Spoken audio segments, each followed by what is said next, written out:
हरिओम. आज रविवार 28 एप्रिल 2024. सद्गुरू ब्रह्मचैतन्य गोंदवलेकर महाराज आज आपल्याला प्रवचनातून सांगणार आहेत की खरी तळमळ लागली म्हणजे मग संत भेटतो. संतांची आवड नाहीशी होईल तेव्हा संत हवासा वाटेल.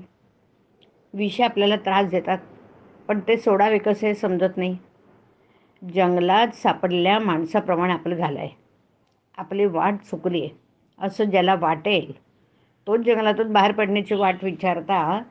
आता वय फार झालं, काळाच्या स्वाधीन होण्याची वेळ आली, रामा तूच आता तार, अशी तळमळ लागली तरच संत सहवास लाभेल. सत्संग हवी असे आपण म्हणतो खरं, पण मागतो मात्र असत. मग आपल्याला सत्संगत कशी मिळेल? स्वतःला कसं विसरावं हे कळण्याकरता संताला शरण जावं. आपलं विस्मरण म्हणजे भगवंताचं स्मरण. वडील दूर आहेत, त्यांचं पत्र नाही म्हणून काळजी करतो, पण जन्मापासून भगवंत दूर आहे त्याची तळमळ का लागू नये? आपण नामस्मरण करतो, पण ज्याचं नाम घेतो तो कोण असा विचार करतो का? विषय सोडल्याशिवाय राम कसा भेटणार? रामही हवा, विषयही हवा, हे जुळणार कसं?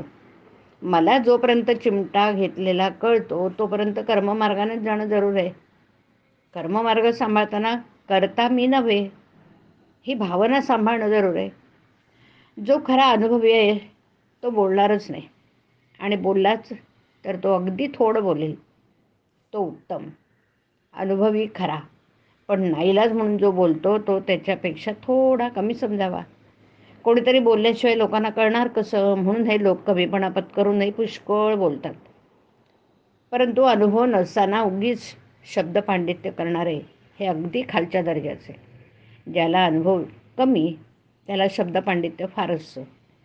जो जगाला फसवणार नाही आणि स्वतःही फसणार नाही असाच मनुष्य जगाला मार्गाला लावू शकेल. कित्येक साधू दगड मारतात किंवा शिव्या देतात तरी लोक त्यांच्या मागे लागतात, कारण त्यांच्या शिव्या देखील आशीर्वादाप्रमाणे असतात. हे कित्येक लोकांच्या ध्यानी येत नाही बरं.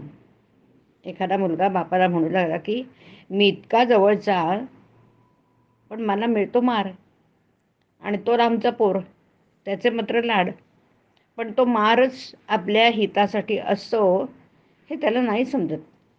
साधूच्या बोलण्यामध्ये किंवा मारण्यामध्ये सुद्धा दुष्टबुद्धी नसते. संत जे काही बोलतील ते जगाच्या कल्याणाकरताच असतं.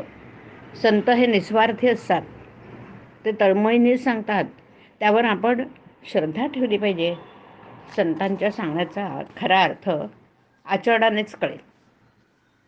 संतांच्या संगतीत आपण गेलो की आपलं कर्तृत्व संपलं. हरिओम.